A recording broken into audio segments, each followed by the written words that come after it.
고넬료의 가정입니다. 지금 가정의 달을 맞이해서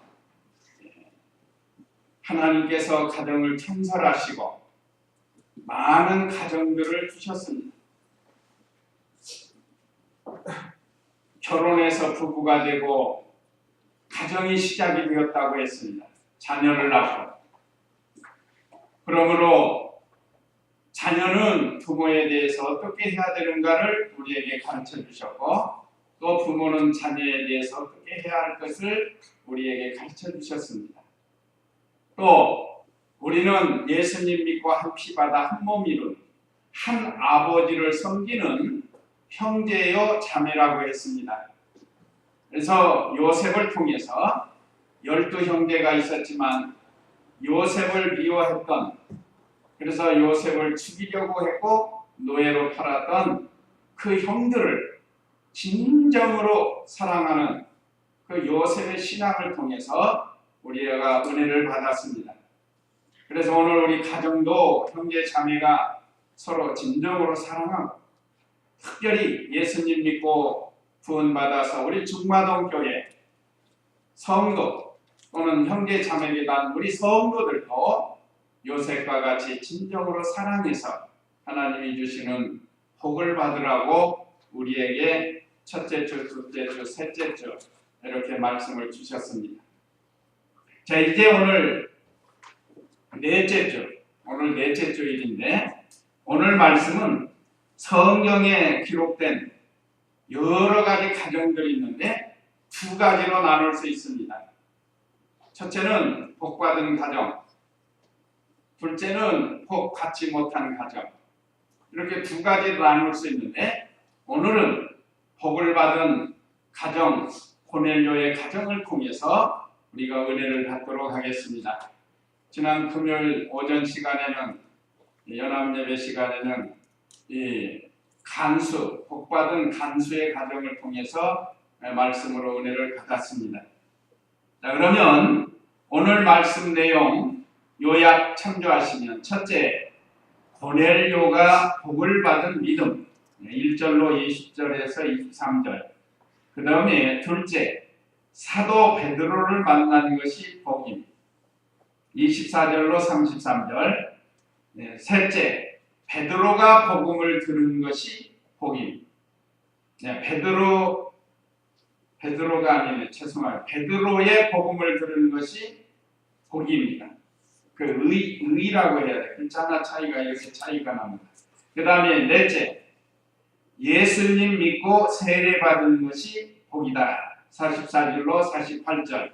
이런 내용으로 은혜를 받도록 하겠습니다. 자, 그러면 1절 한번 읽어보세요. 1절.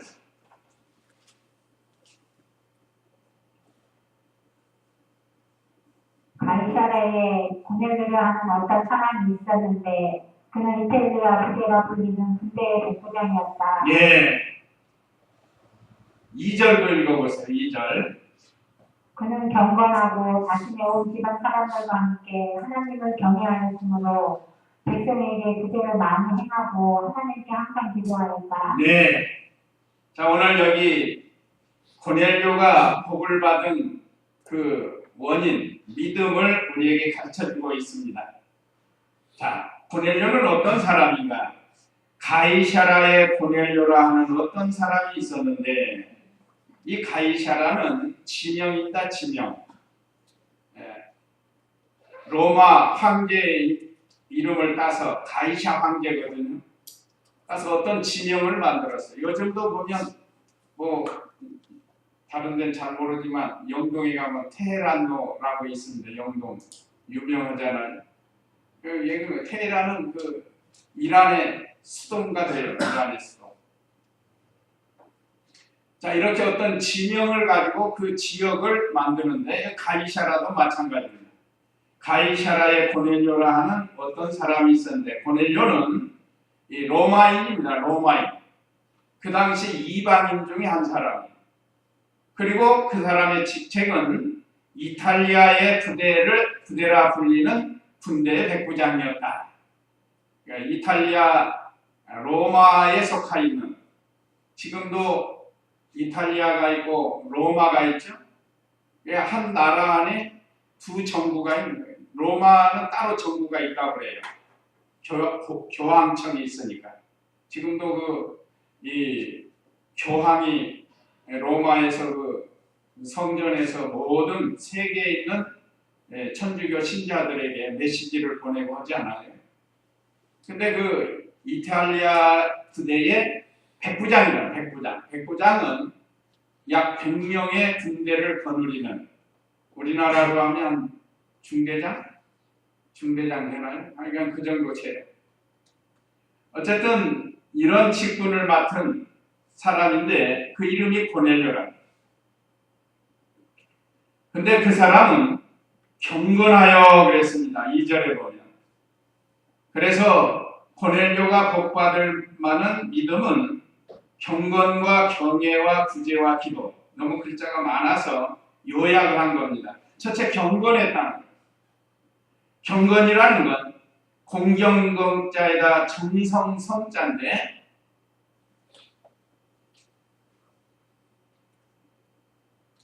정성건자. 그래서 다른 말로 하면 그냥 정성스럽게 하나님을 공경하는 그런 태도를 가르칩니다. 특별히 성경에 기록되어 있으니까 이 고넬료는 비록 이방 사람이지만 언젠가부터 하나님을 섬기는 사람이었어요. 아마 유대교에 입교한 것 같아요. 유대교. 그래서 이 하나님을 잘 경건하게 섬기는 그런 사람이고, 또 하나는 경외했다. 경외는 경건하고는 조금 다른데 하나님 앞에서 두렵고 떨림으로 섬기는 거예요. 하나님 앞에서 잘못을 하면 하나님이 심판하신다. 그렇다고 해서 무슨 깡패처럼 공포심에서 하나님 섬기는 게 아니고, 자, 이렇게 하나님은 사랑의 하나님이시지만 하나님의 말씀대로 하지 않으면 하나님이 심판하신다.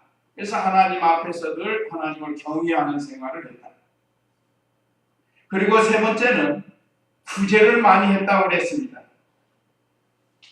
백성에게 구제를 많이 하고, 구제는 그 당시 로마가 유대 나라를 지배하는 그런 시대이기 때문에 이 가이사라는 이 지중해 연안에 있습니다. 가이사라, 성경 지도를 보면 항구 도시 쪽 돼요.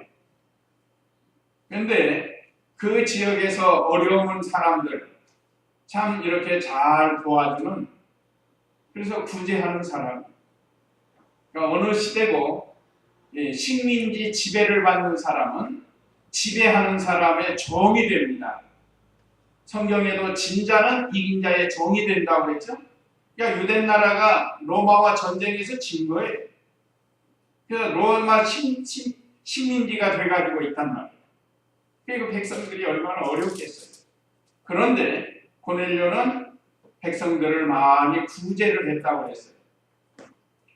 우리나라도 일제 36년 동안 식민지 생활을 했죠. 그때 어떤 일본인들은 한국 사람을 잘 구제하고 도와주는 그런 일본 사람이 있다고 그래요. 저도 우리 고향에서 제가 직접 본 건 아닌데 들었는데, 거기 그때 지배하는 사람이 상당히 좋았다고 그래요. 사람이.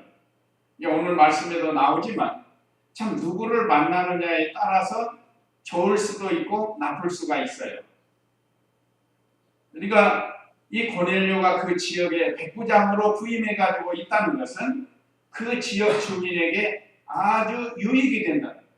어떤 사람은 늘 우리 매스컴에서 하는 갑질하는 사람이 많거든요. 갑질. 좀 자기가 지배하면 그 종으로 여기고 무시하고 멸시하고 하는 이런 일들이 일어나요. 우리 성경은 그렇게 하지 말라고 가르치는데, 이게 고넬료라는 이 사람은 이렇게 어렵게 사는 백성을 많이 구제를 행하고, 또 네 번째는 하나님께 항상 기도했다고 했습니다. 그 유대인들이 늘 기도하는 거 있잖아요. 하루에 3번씩 기도합니다. 여기 오늘 본문에도 있어요. 베드로도 정오가 돼서 기도 시간이 됐다면 낮 시간. 그래서 지붕 위에 올라가서 기도하는 거예요. 이게 지붕 위에 산다는 건 우리나라는 이렇게 뭐라고 죄송합니다. 이렇게 생겼지만 요즘 스라브 집이 스라브 지붕이 평평하다. 그러니까 지붕에 올라가서 기도할 수가 있죠. 이제 이 고넬료도 유대교에 입교를 해서 이렇게 하나님을 섬기는 사람이었어요. 그런데 그가 예수님의 이 복음의 진리를 받고 개종을 한 거예요. 이제 개종을 해서 개신교, 말하자면 예수님을 믿고 섬기는 사람. 유대교는 예수님 안 믿어요. 지금도 메시아를 기다리고 있으니까 우리는 이미 오신 예수님을 믿는데 그 사람들은 지금도 메시아를 기다리고 있어요. 유태교라고도 하죠. 지금도 시대가 얼마나 흘렀는데도. 이 사람이 원래 유대교에 입교했다가 이제 복음을 듣고 개신교로 개종해서 복을 받는 그런 내용의 말씀이에요.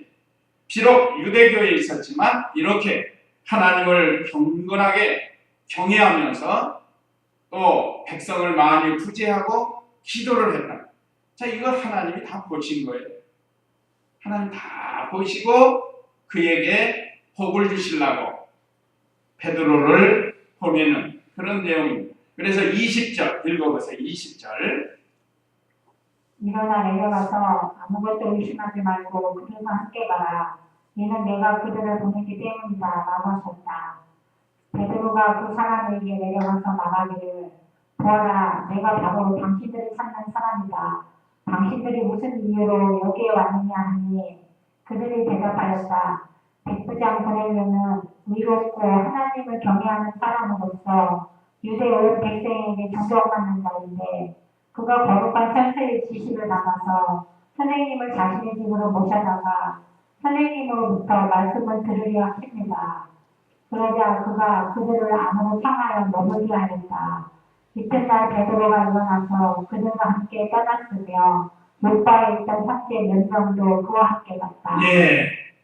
자, 오늘 이 내용의 말씀은 그 전절에는 베드로가 요파에 내려가서 그 성읍에 가까이 이르렀을 때 거기서 이제 정오가 되니까 기도 시간이 됐어요. 그래서 아까 말씀드린 것처럼 지붕 위에 올라가서 기도를 합니다. 그 내용이 9절에 있는데 9절 한번 보세요.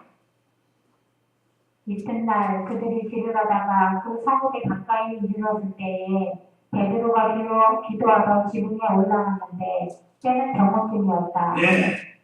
난 12시쯤 돼서 그 사람들 하루에 3번씩 기도하잖아요. 이슬람 효도들도 기도 시간이 3번씩 있는데 그때는 다 일 놓고 그냥 기도하는 거예요.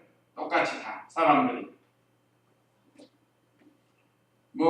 교리적으로는 좀 우리하고 맞지 않지만 그 참 하나님을 섬기는 면은 참 좋은 것 같아요. 그래서 베드로가 요파에서 복음을 전하고 있을 때 이제 기도 시간이 돼서 지붕 위에 올라가서 기도하는데 배가 고팠다. 베드로도 사람이니까 시장하고 배가 고픈 상태에서 이제 다른 사람들은 음식을 만들 때 베드로가 기도하는데 하나님께서 이 비몽사몽간에 환상으로 보여주옵니다. 그 하늘에서부터 보자기가 내려오는데 거기에는 먹을 수 없는 온갖 가증한 이런 것들이 들어있다. 말하자면 굽이 갈라지지 않는 거라든지 비늘이 없는 거라든지 또 곤충 중에서도 먹을 수 없는 거 그런 것들이 그 안에 가득한 게 내려와요. 이건 베드로에게 지금 환상을 보여준 거예요. 하나님께서. 그러면서 하시는 말씀이 그걸 잡아먹으라는 거예요. 잡아먹으라는 거. 그러니까 자기는 어려서부터 이런 가증한 거 한 번도 먹지 않았습니다. 율법대로 했다는 거예요. 율법대로. 이 율법에 보면 그 먹지 않게 돼 있다는 거예요. 그래도 잡아먹으라는 거예요. 그래서 나중에 이 정신을 차리고 이제 보니까 이것이 바로 이방인 중에 구원받을 자가 있다는 것을 깨닫게 돼요. 베드로가. 그러니까 이방인은 유대인들이 상종하지 않아요. 마치 이렇게 가증스럽게 여기기 때문에, 율법도 없고 행함도 없기 때문에, 하나님 경외하지 않기 때문에 그들은 상대를 하지 않는 거예요. 근데 가증스럽게만 여기요. 그런데 하나님께서 이 모습을 보여줬고, 고넬료에게도 하나님께서 천사를 보내가지고 저 요바에 있는 베드로를 청해서 데려다가 하나님의 말씀을 들으라고, 아까 그 말씀에 있었죠. 여기 그 3절 이하에 보면 그 내용이 있습니다. 특별히 5절 한번 보세요. 5절. 지금 사람들을 요바로 보내어 베드로라고 하는 시몬을 불러라. 이 사람이 피어공 시몬의 집에 묵고 있는데 그의 집은 바닷가에 있다라고 하였다. 네, 가이사라나 요바는 다 지중해 연안에 있습니다. 가이사라는 저 윗지방에 있고 요바는 아랫지방에 있고, 그러니까 이 요바에 있는 베드로를 청하라고 하나님께서 말씀을 주신 거예요. 자, 이거 보면 하나님은 다 알고 계시는 것을 우리가 알 수 있어요. 고넬료는 지금 베드로가 어디서 누구 집에 있는지 모르지만 하나님은 다 아시잖아요. 요바의 피역공 시몬의 집에 있다는 거예요, 베드로가. 그러니까 사람을 보내서 청하라는 거예요. 그걸 천사를 통해서 이 하나님께서 가르쳐 줬어요. 언제 가르쳤는가? 고넬료는 하나님께 항상 기도한 사람이라고 했죠. 기도하니까 하나님께서 그 계시를 주신 겁니다. 계시는 하나님의 뜻인데, 그래서 이 고넬료가 자기 집에 있는 하인들, 또 하인 둘과 자신의 충성된 신하, 경건한 사람, 한 사람에서 3사람을 보내는 거예요. 요바로. 고넬료는 이렇게 하였고, 베드로는 지붕에 올라가서 기도하다가 환상 중에 가증한 것을 잡아먹으라는 하나님의 말씀, 환상을 보았다. 그래서 이제 이것이 끝나고 나서 사람들이 가가지고 이제 고넬료가 보낸 그 하인들과 군인 한 사람이 베드로를 찾아간 거예요. 그때 하나님께서 오늘 20절에 있는 말씀처럼 일어나 내려가서 아무것도 의심하지 말고 그들과 함께 가라. 그 19절에도 보면 베드로가 환상에 대하여 곰곰이 생각하고 있을 때, 왜 이런 걸 보여주셨을까 했단 말이야. 그 가증한 걸 잡아먹으라는. 이런 환상을 왜 나에게 보여줬을까 하고 생각하고 있는데, 기도하면서 생각했을 거 아니에요. 성령께서 그에게 말씀하시기를, 보아라, 3사람이 너를 찾고 있으니 일어나 내려가. 일어나 내려가라고 했다. 지금 베드로가 어디가 있다고 그랬죠? 지붕 위에 있단 말이에요. 지붕 위에. 그러니까 이제 일어나서 내려가라는 거예요. 3사람이 너를 찾고 있으니까. 그래서 의심하지 말고 그들과 함께 가라. 이는 내가 그들을 보냈기 때문이다. 이것도 보세요. 원래 보내기는 누가 보냈죠? 이 3사람을? 고넬료가 보냈잖아요. 고넬료가. 그런데 하나님이 보내셨다고 한 거예요.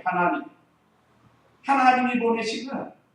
자, 성도님들, 우리에게 일어나는 모든 일들이 이 하나님의 섭리하에서 이루어지고 있습니다.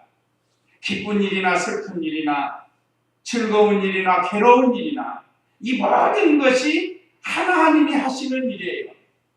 마치 우리 사람들이 하는 것 같지만 사실은 하나님이 하신 거라 이 말이죠. 오늘 여기 고넬료가 천사를 통해서 말씀을 듣고 하인 둘과 군졸 1명을 보냈지만 이것도 역시 하나님이 베드로에게 보냈다 이 말이에요. 왜 그런가? 고넬료의 믿음을 보시고 더 큰 복을 주시려고 하나님이 하시는 일이에요. 근데 여기서 하나 주의할 게 뭔가 하면 고넬료의 어떤 행위를 보고 그런 게 아닙니다.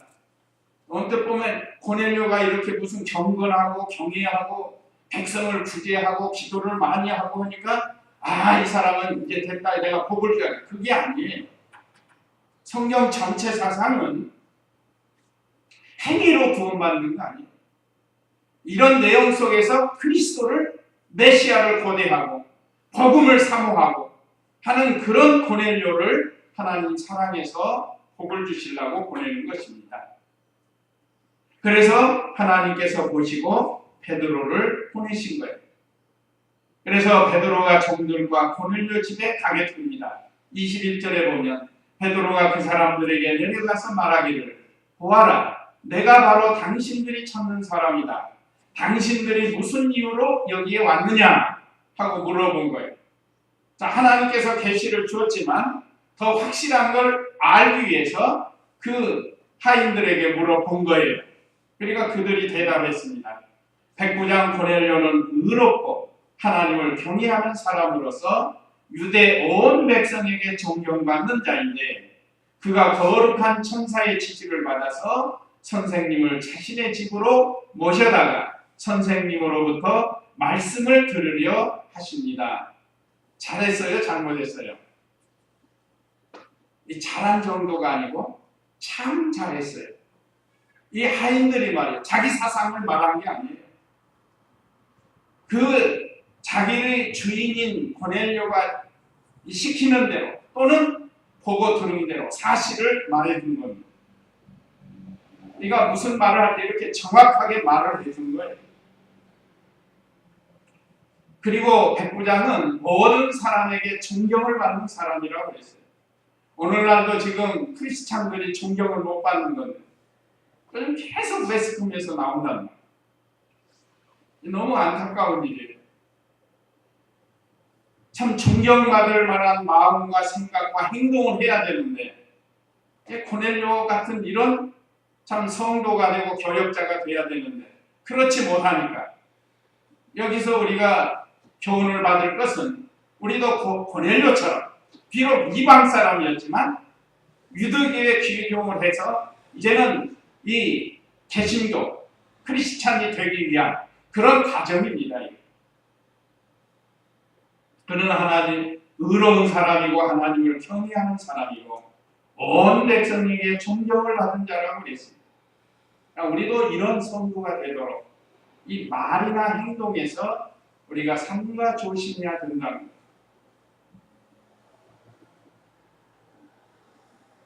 그래서 거룩한 천사의 지시를 받아서 선생님을 지금 모시러 왔습니다 하고 말해줬어요. 그러자 23절에 그가 그들을 안으로 청하여 머물게 하였다. 먼 데서 하루길 이상 왔다. 여기서 하룻밤 자고 그 이튿날 또 지나가 떠나는 거예요. 그래서 이튿날 자 오는 길 하루 다시 머물고 그 다음 하루 해서 사흘인가 되죠. 그래서 이튿날 베드로가 일어나서 그들과 함께 떠났으며 요바에 있던 형제 몇 명도 그와 함께 갔다. 자, 이것이 고넬료가 복을 받을 믿음이에요. 고넬료가 복을 받은 믿음. 이 믿음을 오늘 우리가 배워야 되겠습니다. 자, 이제 사도 베드로를 만나는 것이 복이라고 했는데 24절 읽어보세요. 그 다음 날 그가 가이사랴에 들어가자 고넬료가 자신의 친척들과 가까운 친구들을 불러놓고 그들을 기다리고 있다가 27절 읽어보세요. 그와 함께 말하며 들어갈 때에 많은 사람들이 모여있는 것을 보았다. 예, 가족과 많은 사람이 모여서 기다리고 있었습니다. 이 고넬료가 얼마나 귀한 성도인가를 우리에게 가르쳐줘요. 먼저 자기 가족을 다 모아놨어요. 그래서 베드로가 그 다음날 그가 가이사랴에 들어가자 고넬료가 자신의 친척들과 가까운 친구들을 불러놓고 그들을 기다리고 있다가 자기만 말씀 들으려고 한 게 아니고 자신이 앞장서고 그 다음에 가족들, 친척들, 친구들 많은 사람들을 모아놨어요. 하여간 하나님의 말씀을 많이 들으라고 이렇게 많은 사람들을 자기 집에 모아놨어요. 이것도 쉽지 않아요. 그 사람들 가만히 오면 점심시간 되면 뭐 해야겠죠? 점심 줘야 되잖아요. 이거 뭐 쉬운 건 아니에요. 20명이 될지 30명이 될지 모르지만 많은 사람을 모아놓고 베드로를 기다렸다. 이게 참 베드로를 통해서 주실 말씀을 사모하는 거예요. 그래서 오늘 저와 우리 성도님들도 우리 가족, 친척, 친구 또는 이웃들 우리가 같이 신앙생활할 수 있도록 우리가 전도를 해야 됩니다. 물론 환경이 지금 여러 가지로 어렵지만 그래도 우리가 하면 하나님께서 택한 백성들을 보내주실 걸로 믿습니다. 그 다음에 두 번째 25절로 29절 사도 베드로를 정중히 영접함. 25절 읽어보세요. 베드로가 들어갈 때에 그를 맞이하며 발 앞에 엎드려 절하였다. 베드로가 그를 일으켜 말하기를 일어나라 나도 역시 사람이다 하고 베드로가 그들에게 말하기를 유대인이 이방인과 교제하였거나 가까이 하는 것이 금지된 것인지를 너희도 알 것이다. 그러나 하나님께서 나에게 지시하시어 사람을 속되거나 깨끗하지 않다고 말하지 마라 하셨다. 그러므로 내가 부름을 받을 때에 거절하지 않고 왔으니 무슨 일로 나를 불렀는지 묻고 싶다. 고넬료가 직분적으로 보면 유대인보다 로마인 비교가 안 됩니다. 로마인은 그 당시 지배국이고 유대인은 지배를 받는다. 아까도 말씀드린 얼마든지 갑질을 할 수가 있어요. 그런데 고넬료는 참 믿음이 있기 때문에 자 베드로가 오자마자 어떻게 했는가? 베드로가 들어갈 때 그를 맞이하여 발 앞에 엎드려 절하였다. 베드로를 정중하게 영접을 한 거예요. 여기 절한 것은 좀 자기가 아직 깨닫지 못한 거예요. 그렇지만 그 발 앞에서 엎드렸다는 것은 상당히 겸손한 사람이에요. 지배국에서 지배받는 사람들을 이렇게 엎드려서 영접한다는 건 상당한 일입니다. 그래서 아직 깨닫지 못하니까 베드로가 얼른 그를 일으켜서 말했습니다. 26절에 베드로가 그를 일으켜 말하기를 일어나라 나도 역시 사람이다.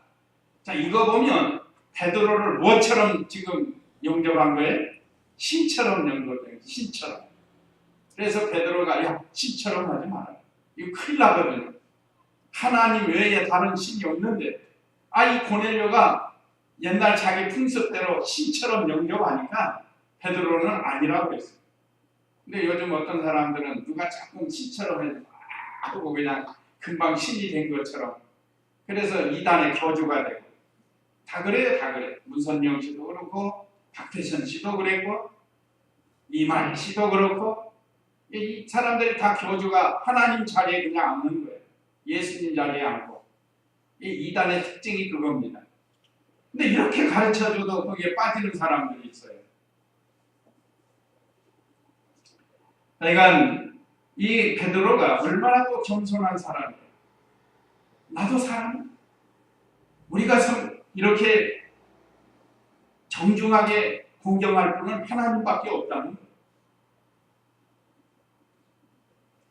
그러니까 일반적인 공경이 아니고 신처럼 공경하기 때문에 그걸 사양한 겁니다. 일반적으로 우리가 부모를 공경하라 했으니까 그런 차원에서는 괜찮은데 고넬료가 그걸 넘어서 신처럼 하니까 일어나라 나도 역시 사람이다 하고 자신을 밝히 나타나고 또 고넬료에게 깨닫게 해주었습니다. 이게 참 아름다운 일이에요.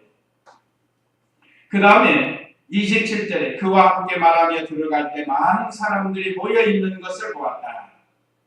베드로가 그들에게 말하기를 유대인이 이방인과 교제하거나 가까이 하는 것이 금지된 것은 줄을 너희도 알 것이다. 그렇죠. 이 당시에는 이방인과 교제 안 해요. 아까 말씀드린 것처럼 유대인 입장에서 보면 자기들은 참 선민인 줄로 생각하고 이방인들과 상종을 안 했습니다. 여기서 또 우리에게 교훈을 주는 것은 우리가 이방인과 같이 지내되 신앙의 보조를 맞추는 건 안 됩니다. 신앙의 보조. 불교인에 가서 거기 가서 같이 하고 그런 건 옳지 않아요. 다른 이종교에 가가지고 같이 따라서 협력하면 안 됩니다. 우리가 사람과 사람으로서 교제는 할 수 있어요. 그러나 신앙적으로는 교제하지는 안 됩니다. 다른 성경에 그렇게 나와요. 사람과 사람과의 교제도 안 하려면 혼자 산속에 들어가서 하나님 섬기고 살아야 돼요. 그러나 우리 기독교는 그게 아닙니다. 너희는 세상의 소금이요 너희는 세상의 빛이라고 그랬어요.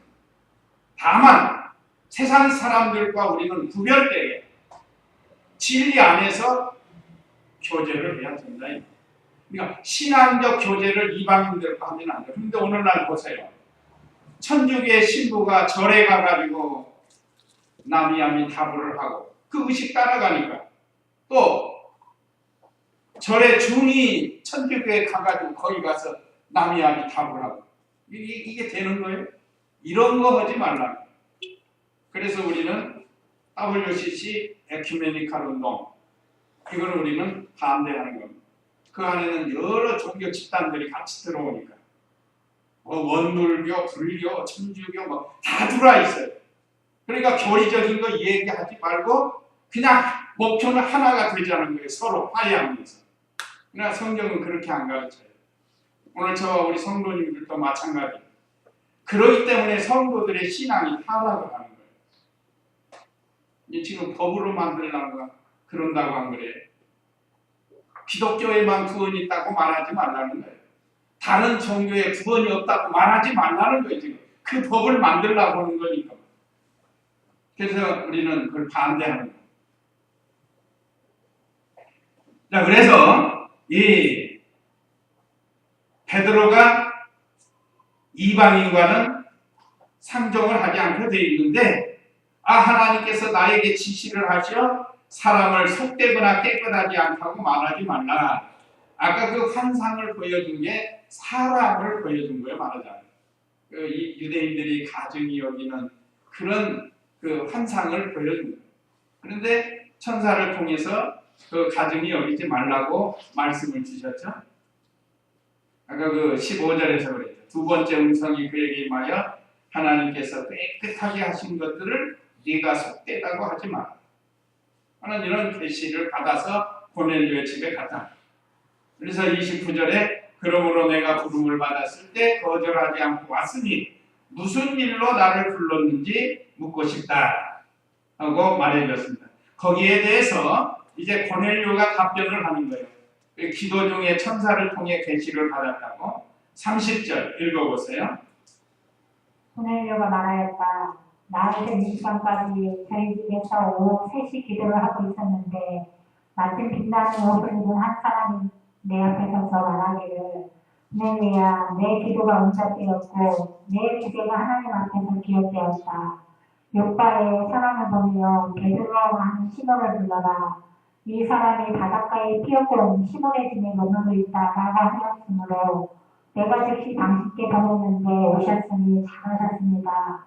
그러므로 이제 우리 모두가 주께서 당신께 명령하신 모든 것들을 듣고 싶어 하나님 앞에 모여 있습니다. 하나님 말씀을 사모하고 천사를 통해서 하나님께서 주신 계시의 말씀을 믿고 자기 하인들을 보내서 베드로 당신을 청했습니다. 잘 오셨습니다.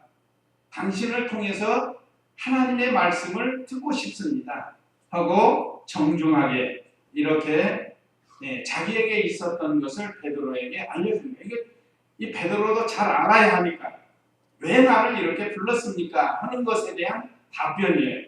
사실대로 자세하게 말해줬습니다.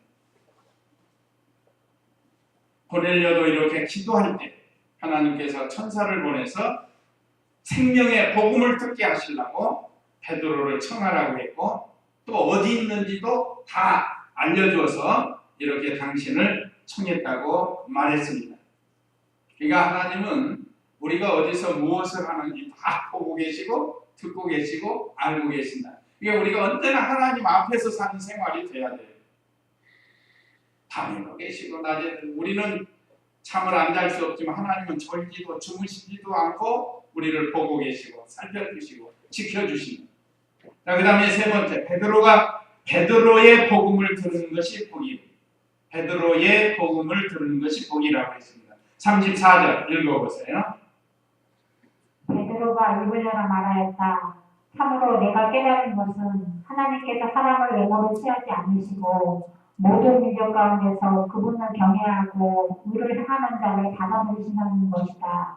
하나님께서 이스라엘 자손들에게 예수 그리스도를 통하여 평화의 복음을 전하는 말씀을 보내셨으니 이분은 만유의 주님이시다. 요한이 선포한 세례 후에 갈릴리에서 시작하여 온 유대에 전파된 그 말씀을 당신들이 알고 있다. 하나님께서 나사렛 사람 예수께 성령과 능력으로 기름을 부으시니 그분께서 두고 다니시며 선한 일을 행하시고 마귀에게 눌린 이 모든 이들을 고치셨으니 이는 하나님께서 그분과 함께 하셨기 때문이다. 예. 자, 예수님의 하신 선한 일을 듣게 되었어요. 이게 핵심입니다. 가장 중요한 거. 예수님이 갈릴리에서부터 시작해서 회개하라 천국이 가까웠느니라 복음을 선포하면서 온 지방에 다니면서 이 복음을 전한 것, 이것은 예수님이 하신 선한 일이라고 했습니다. 그러니까 특별히 베드로는 수제자로서 예수님을 따라다니면서 보고 들은 것을 그대로 말해주는 거예요. 그러니까 이거 너무 확실한 거예요. 근데 우리는 예수님을 따라다니고 보지도 않았지만 믿으니까 우리도 복 있는 사람이에요. 예수님이 말씀하셨죠. 도마에게 너는 나를 본 거로 믿느냐? 나를 보지 않고 믿는 자들이 복되다 하고 말씀하셨다. 그러니까 우리가 복 있는 사람이 어떻게 이렇게 우리가 그 상경을 보지 못했는데 이렇게 믿게 되는지 말이에요. 우리가 복 있는 사람이 된 겁니다. 그러니까 고넬료도 복이 있지만 우리도 복이 있는 거예요. 그래서 예수님이 하신 선한 일을 말씀해 준 겁니다. 36절에 보면 하나님께서 이스라엘 자손들에게 예수 그리스도를 통하여 평화의 복음을 전하는 말씀을 보내셨으니 이분이 만유의 주님이시다. 38절에 하나님께서 나사렛 사람 예수께 성령과 능력으로 기름을 부으시니 그분께서 두루 다니며 선한 일을 행하시고 마귀에게 들린 모든 이들을 고치셨으니 이는 하나님께서 그분과 함께 하셨기 때문이다. 예수님은 언제나 하나님과 함께 하시고 예수님은 원래 마귀에 눌려 있어서 죄와 사망에서 허덕이는 택한 백성들을 구원하시려 오셨다고 베드로가 말씀을 전해줬습니다. 그런 다음에 두 번째, 예수님의 십자가 부활을 듣게 되었는데 39절 읽어보세요. 우리는 그분께서 유대와 예루살렘에서 행하신 모든 것들의 증인이다. 그들이 나무에 달아 죽인 예수님을 하나님께서 제3일에 살리시고 그분을 분명히 나타내어 보여주셨다. 하지만 모든 백성에게가 아니라 하나님께서 미리 택하신 증인에게 하신 것이니 그분께서 죽은 자들 가운데서 부활하신 후에 그분과 함께 먹고 마신 우리들에게 하신 것이다. 뭐 베드로는 예수님과 함께 예수님이 십자가 죽으시고 부활한 걸 다 목격을 했기 때문에 너무나 확실한 거예요. 근데 우리는 오지 않았지만 하나님의 말씀을 그대로 믿는 거예요. 본 것처럼. 여기서 십자가 부활에 대한 확실한 증거를 전해주었습니다. 이것이 우리 기독교 복음의 핵심이에요. 그걸 이루신 분이 예수님이십니다. 십자가는 죄사함을 얻게 하시는 거고 부활은 영원히 부활한 몸으로 사는 것을 우리에게 소망으로 주신 거예요. 우리가 이 소망을 가지고 이 땅에서 이 썩을 것을 가지고 썩지 아니할 것으로 자꾸 바꿔가지는 이런 신앙생활이 되어야 됩니다. 우리의 건강이나 우리의 생명이나 우리의 마음이나 우리의 물질이나 우리의 재능 이런 걸 다 들여서 자 우리가 주를 위해서 하는 건 지금 영원한 것으로 바꿔가지는 그 과정이에요. 그러니까 더 해야 돼요? 안 해야 돼요?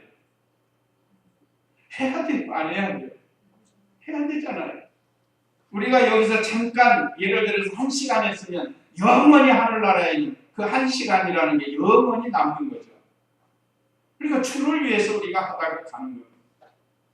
자, 그 다음에 42절, 43절은 예수님 믿으면 죄의 용서를 받는다고 전해주었습니다. 읽어보세요.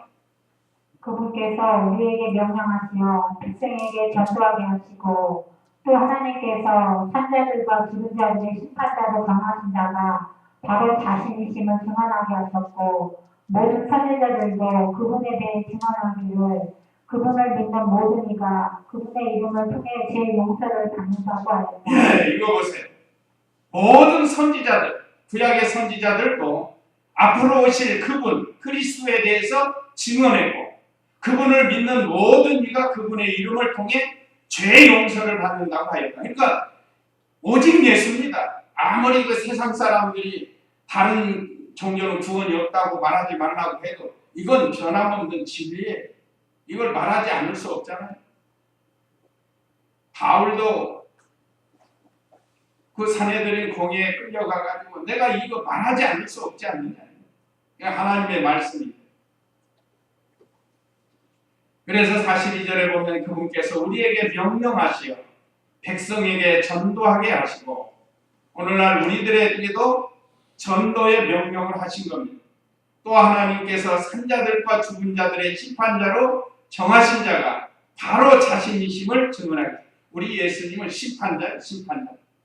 심판주가 되시고 하나님께로부터 받은 거예요. 그래서 반드시 재림하시면 이제 심판하게 된다는 거예요.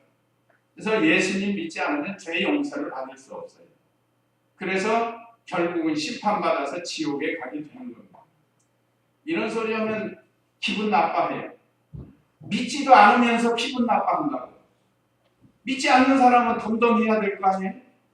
자, 예수님 믿으면 천당 가고 예수님 믿지 않으면 지옥 갑니다 하면 천당 가는 말에 귀를 기울이지 않고 지옥 간다는 말에 귀를 기울여가지고 듣기 싫어하고 기분 나빠하고 아니 믿지 않는데 왜 그러냐.